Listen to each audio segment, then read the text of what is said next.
Bom, em meio a essa situação que o mundo e o Brasil está vivendo, a gente viu uma situação extremamente importante que aconteceu e tem acontecido na CNN Brasil, que entrou no ar aqui no nosso país no domingo, dia 15 de março, por volta das 8 horas da noite. A figura da Gabriela Prioli se destacou. A figura da Gabriela Prioli se destacou porque era uma figura que pouca gente conhecia. Ela é advogada, mestre em Direito Penal pela USP e calou a boca do Caio Coppola. Muita gente pediu para eu gravar sobre isso na segunda-feira, não deu tempo para eu gravar, tinha muito conteúdo para passar para vocês. Também não deu tempo de fazer os vídeos na terça de manhã, porque tinha muito conteúdo já pronto que eu precisava soltar, outros que eu precisava fazer, como a live que eu fiz com o Dr. Aristóteles, por exemplo. Mas hoje estou aqui para falar sobre a humilhação técnica que o Caio Coppola vem sofrendo na CNN Brasil. E, inclusive, vou dizer mais para vocês, se ele continuar apanhando do jeito que ele tá apanhando, ele vai acabar voltando para Jovem Pan, porque você consegue ver nitidamente o nervosismo dele e consegue perceber categoricamente que ele reproduz o senso comum, pensando que ele está ainda na Jovem Pan. Inclusive, ele mesmo, no debate da terça-feira,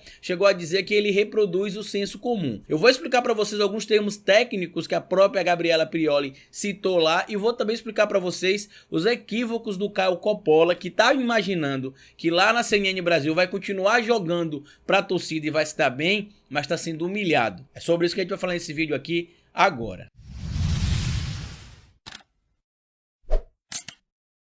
Antes de seguir esse vídeo aí, Gabriel, vamos fazer uma observação aqui, porque ontem, quando eu gravei esse vídeo, a gente não sabia que o Caio Coppola não estaria presente hoje na CNN Brasil. E a CNN Brasil postou na página do Twitter deles que o grande debate de hoje não seria com o Caio Coppola, que estava se sentindo mal e foi autorizado a ficar em casa. E quem foi convidado para participar do grande debate de hoje foi o Tomé Abduch, do Movimento nas Ruas. Inclusive, ele disse lá no grande debate que o Movimento nas Ruas voltou atrás das manifestações do dia 15 de março, passou a ser contrárias por conta do risco que a situação de saúde do Brasil tem representado agora, e debateu lá sobre algumas portarias, dentre elas a própria portaria, por exemplo, envolvendo aí a autorização da força policial para impedir as pessoas que não querem ficar em quarentena. E o Abduch, apesar de ter discordado da Gabriela Prioli, se saiu melhor, inclusive, que o próprio Caio Coppola. O Caio Coppola, por ironia do destino, será que estaria aí contaminado com a doença que ele disse segunda-feira que não era assim, não era assado, que as pessoas foram de livre e espontânea vontade? Será bastante ironia, né? Ele tá na segunda-feira lá defendendo as manifestações e tem de estar em casa agora por um problema de saúde. Vamos aguardar os próximos dias aí pra ver se confirma, mas por hora o Caio Coppola não foi participar do grande debate hoje por conta disso. E no vídeo eu tinha dito pra vocês que ele provavelmente ia tomar outro couro, né? Então ele não foi, não tomou um couro, mas enfim. Vamos aguardar os próximos dias aí, tanto com relação a notícias do Caio Coppola, quanto com relação às participações no próprio grande debate aí, se vai ser o Tomé Abduch que vai ser mantido, não sei como é que vai ficar aí, mas vamos embora. E o Caio Coppola, inclusive, no debate que teve na terça-feira, ele não deixou a Gabriela Prioli falar direito, interrompeu ela algumas vezes, o Gotijo não tinha feito muita coisa para interferir, deixou o Caio atrapalhar o tempo todo, e o oposto do que deveria ser o papel dele ali de mediador, né? Mas enfim, vamos pro vídeo aí, eu quero que vocês assistam os vídeos e tirem a sua própria conclusão. A verba desse ministério é só 220 milhões. É muito dinheiro, é muita concentração de poder na mão de uma pessoa só. Eu estava fazendo muita questão aqui que a gente retome o passado, vou me permitir então também retomar um pouquinho. Vamos lá. As emendas parlamentares individuais que foram aprovadas como impositivas em 2015 contaram com o apoio do então deputado federal Jair Bolsonaro. As emendas de bancada que foram aprovadas por proposta de emenda à Constituição em 2019 foram aprovadas com o apoio do agora presidente Jair Bolsonaro, inclusive com um discurso do Eduardo Bolsonaro na Câmara falando que aquilo era uma vitória do governo. Lembra você que se você gostar desse vídeo, lá no final eu queria pedir que você deixasse like ou dislike, porque é isso que vai ajudar a impulsionar esse conteúdo aqui na plataforma do YouTube. Se você gosta do meu trabalho e quer que meu conteúdo seja expandido e alcance mais pessoas, pega esse vídeo ou qualquer vídeo que você achar importante aqui desse canal, compartilhe em suas redes sociais, me marca que eu reposto vocês. E caso vocês possam colaborar com o nosso trabalho, aqui na descrição do vídeo tem um link do Apoia-se, as contas bancárias que vocês podem promover doação, e aqui mesmo no YouTube, aqui embaixo, tem um botão intitulado de Seja Membro, onde você pode apoiar meu trabalho diretamente aqui na plataforma do YouTube, colaborando com apenas R$ 7,99 por mês.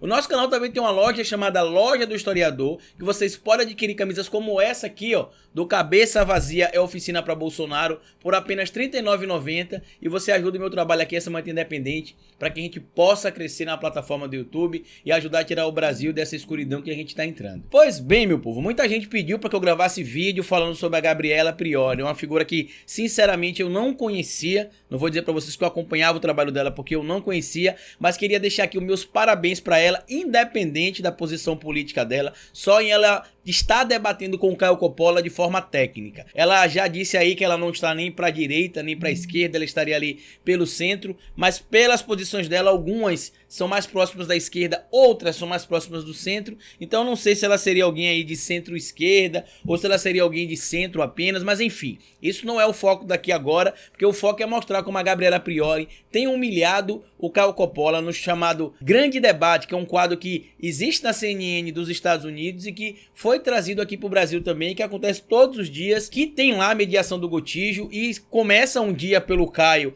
e daí segue com a Gabriela, depois no outro dia começa com a Gabriela e segue com o Caio. No primeiro dia falou sobre as manifestações, o Caio dizendo que era isso, que aquilo, que era legal e que estava tudo dentro da lei. É legal entre aspas, né? A manifestação em si é legal, é prevista na Constituição Federal, inclusive no artigo 5º, inciso 16, eu já citei isso aqui algumas vezes, citei também no meu debate com o MBL lá que a manifestação ela é legal, porém existem pautas que são inconstitucionais e que ferem a Lei de Segurança Nacional. E que o presidente da República, se compartilhar, como ele acabou compartilhando, e como a Gabriela Prioli até lembrou, ele também pode estar cometendo um crime de responsabilidade. O Caio Coppola tentou jogar para a torcida, dizer que o que tem prejudicado o presidente é que algumas medidas que são aprovadas atrapalham o presidente da República, e que algumas medidas são ruins, como o próprio fundo eleitoral ou o dinheiro que vai ser gasto pelas campanhas. E aí a Gabriela fez questão de lembrar que quando o Bolsonaro era deputado, ele aprovou esse projeto, inclusive aprovou outros, como por exemplo o aumento do próprio salário, que ela não citou lá, por exemplo, mas eu tô citando aqui pra vocês. Deu todo aquele desenrolo, ela foi humilhada, claramente o Caio Coppola estava nervoso, primeiro porque ele saiu de uma rádio onde era tudo do jeito que ele queria, ele tinha total liberdade para ir para uma emissora de TV que, apesar de ser comprada aqui no Brasil por um grupo de pessoas atreladas ao Bolsonaro, aparentemente não vai seguir a pauta da Fox News, né, que é uma emissora nos Estados Unidos dita conservadora. Aqui no Brasil, a CNN, apesar de estar mais próxima do Bolsonaro, aparentemente vai cumprir aí um papel um pouco diferente da Jovem Pan e um pouco diferente também do que a Fox News faz nos Estados Unidos. Ficou evidente que ela, por ser advogada, por ser mestre em direito penal, entendia categoricamente o que estava falando, enquanto o Caio Coppola, que é bacharel em direito, ficava no senso comum, imaginando que com frases feitas ele conseguiria ter o mesmo resultado que ele teve na Jovem Pan. Virou meme na internet, um monte de gente humilhando ele, dizendo que ele passou vergonha, e realmente passou vergonha. Eu queria inclusive mais uma vez parabenizar a Gabriela Prioli por causa disso. Mas na terça-feira agora a situação foi pior. Primeiro que eles foram falar sobre a Operação Lava Jato. Com relação à Operação Lava Jato, tem divergências de opinião. Várias pessoas concordam com a Operação Lava Jato, mas questionam alguns pontos, e o Caio Coppola ele é unilateral. Se você apoia a operação, você tem de apoiar cegamente. Isso inclusive me lembra muito a Companhia de Jesus Cristo, onde o próprio Loyola diria que para você fazer parte da Companhia de Jesus Cristo, né, o seu curso lá de formação, digamos assim, de um padre jesuíta ou um membro da ordem jesuíta, demorava em torno de 12 anos. Ele dizia que você deveria seguir a igreja cegamente. Se você visse uma cor azul e a igreja dissesse que aquela cor era branca, você teria de aceitar que aquela cor era branca e teria de defender que aquela cor era branca. Então por aí você tira como é que é a visão do Caio Coppola. Ou seja, se a Lava Jato tem coisas erradas, não se pode questionar, porque a Lava Jato está prendendo criminosos. E aí a Gabriela Prioli deu uma aula para ele falando sobre algumas medidas tomadas durante o governo do PT para combater a corrupção, como a própria autonomia, dar uma maior autonomia, por exemplo, ao Ministério Público, à Polícia Federal, algumas leis que foram assinadas na gestão da ex-presidente Dilma também, e depoimento dos próprios procuradores. Inclusive eu mesmo já mostrei aqui no meu canal que o procurador Carlos Fernando dos Santos Lima deixou evidenciado, assim que a Dilma saiu, que esperava que o governo do Michel Temer não interferisse nas investigações da Lava Jato, já que nos governos do PT não acontecia interferência. O Caio gaguejou, não soube explicar a questão da lei da leniência, né, o que é que significa o acordo de leniência. A Gabriela Prioli falou, como o próprio Henri Bugalho falou no vídeo dele, o vídeo foi muito técnico, então algumas coisas eu vou explicar aqui rapidinho. De forma bem genérica, o acordo de leniência seria como se fosse uma delação premiada, só que a delação premiada normalmente acontece com os acusados, pessoa natural, que vai lá e decide delatar o que ele sabe, né, colaborar com o que ele sabe para que as investigações transcorram de uma maneira mais fácil. No caso do acordo de leniência, são as pessoas jurídicas, as empresas que procuram aí os órgãos responsáveis para que as investigações transcorram e eles não sejam punidos, ou pelo menos a punição seja um pouco mais leve. Caio Coppola não sabia explicar direto sobre isso também, falou sobre a questão, de novo, do apelo popular, de que quem é contra a Lava Jato é porque é isso, que é aquilo, dinheiro e que a Lava Jato tá soltando muita gente, descumprindo a Constituição, e que a Lava Jato tá soltando muitos bandidos, que é uma vergonha isso, e que apesar da Constituição dizer aqui no artigo 5º, inciso 56, que ninguém poderá ser preso antes de sentença penal em trânsito julgado, isso tá errado, não pode acontecer assim, parará. Bom, o Caio Coppola, como um bacharel em direito, ele deveria saber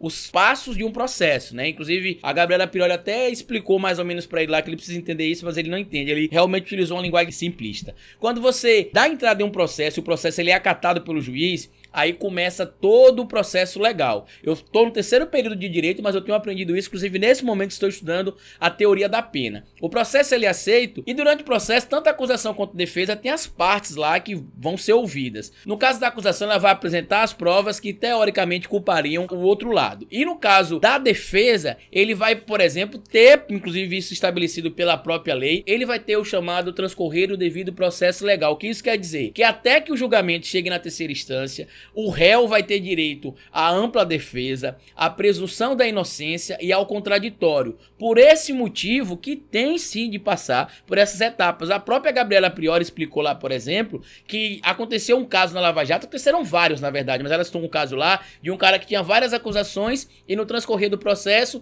foram surgindo novas informações sobre o processo e ele acabou sendo absolvido de vários outros, tendo de enfrentar uma única acusação. O Caio Coppola fala que não, que tem de prender, que é corrupto, que é isso, que é aquilo. Bom, dentro do direito a gente sabe que existem alguns bens e valores para cada pessoa, né? Para você, por exemplo, que está acompanhando o meu canal, vocês vão entender claramente que o maior bem que você tem é a vida. Depois da vida, o maior bem que você tem é a liberdade. Então, para que você seja privado do seu direito à liberdade, não deve restar dúvidas que você é culpado, salvo em algumas exceções, como aconteceu, por exemplo, com o próprio Cunha, que ele teve a sua prisão preventiva decretada e está preso, inclusive, depois de condenado e tudo mais, mas a gente sabe que na maioria dos casos, a prisão ela só pode acontecer quando se esgotam todos os recursos. Inclusive o próprio véu da Havan foi beneficiado por um processo que ele foi condenado em segunda instância, porém o prazo legal do processo transcorreu e o processo não foi por trânsito em julgado. Outros processos para que ele não fosse preso, ele fez acordo. Então o Caio Coppola tá imaginando que nos debates que ele vai ter lá com a Gabriela Prioli, ele vai ter a mesma situação que ele tinha na Jovem Pan. Primeiro, carta branca para falar todas as bobagens que ele queria. Segundo, não teria alguém ali com um tempo específico para debater com ele em igual oportunidade. A gente sabe que ele era apadrinhado lá na Jovem Pan. E terceiro, ele não imaginaria que ele encontraria uma pessoa tão preparada. No programa da segunda-feira, muitas pessoas falaram: ah, mas o Caio tava nervoso, foi o programa de estreia. Também foi o da Gabriela. Mas na terça-feira aconteceu a mesma coisa, ele estava muito nervoso, utilizando basicamente senso comum. E a gente que trabalha com o direito, no caso, eu que vou ser um futuro operador do direito, a gente tem de ser escravo da lei. Eu posso não gostar do que a lei diz, mas eu tenho de seguir o que a lei determina. É simples assim. E se eu acho que aquilo é ilegal ou é incorreto, eu posso sugerir mudanças aí e quem sabe até impetrar uma mudança de algum código ou de alguma lei que eu ache que deva ser alterada através dos nossos representantes legais, que são os políticos, por exemplo. Mas sim, a Gabriela Prioli humilhou o Caio Coppola no debate e volto a dizer, se isso não parar de acontecer, eu não dou 6 meses pro Caio Coppola sair da CNN Brasil e voltar para Jovem Pan ou mudar de quadro na CNN, porque colocaram ele em um quadro que ele está sendo humilhantemente derrotado todo dia. Inclusive no dia que vocês estão vendo esse vídeo aqui, já deve ter tido outra surra por parte da Gabriela Prioli em relação ao Caio Coppola. Então só para que fique claro, a Gabriela Prioli questionou, por exemplo, que no Brasil as empresas que são punidas por atos de corrupção de pessoas naturais. Eu já fiz um vídeo aqui falando, por exemplo, que o PT não pode ser considerado o partido mais corrupto do mundo por diversos motivos, né? Primeiro, que não é estatisticamente o mais corrupto do mundo, e segundo, que o PT é uma pessoa jurídica, e pessoa jurídica não rouba, quem rouba é pessoa natural. Então a crítica que a Gabriela Prioli fez é essa. E o Caio Coppola, mesmo não gostando de ler, como ele já falou em alguns vídeos, ele sabe disso. Mas tá imaginando que lá na CNN Brasil ele vai conseguir derrotar a pessoa que vai debater com ele, no caso a Gabriela Prioli, basicamente com senso comum. Inclusive é um atrevimento dele desrespeitar a Gabriela Prioli, que acho que quando escuta as bobagens dele, respira fundo para poder não ser snob no argumento, porque eu que sou aluno de direito já sei que um monte de baboseira que ele fala lá não tem embasamento legal. Imagina a Gabriela, que além de ser advogada é mestre em direito penal. E muita gente inclusive veio comentar comigo no privado do meu Instagram que aconteceu mais ou menos a mesma coisa que aconteceu no meu debate com o Guga Noblar e o MBL. Na verdade, eu não sei se seria a mesma coisa, porque o debate da Gabriela foi muito mais técnico que o meu debate com o pessoal do MBL. Se bem que terão outros debates que vão ser mais técnicos, que vocês vão ver saindo no decorrer dessas semanas aí, mas o que eu posso comparar, pelo menos, é que quando você confronta alguém que sabe o que tá falando, que tem entendimento técnico, com alguém que só tá acostumado a falar coisas soltas, acontece o que tá acontecendo com o Caio Coppola e como aconteceu com o MBL, passa vergonha, tá bom? Deixe a sua opinião aqui embaixo, compartilhe esse vídeo com o máximo de pessoas possíveis e como eu sempre digo aqui no final do vídeo, cabeça vazia é oficina para Bolsonaro. Fica assistindo os vídeos aí porque eu já fui!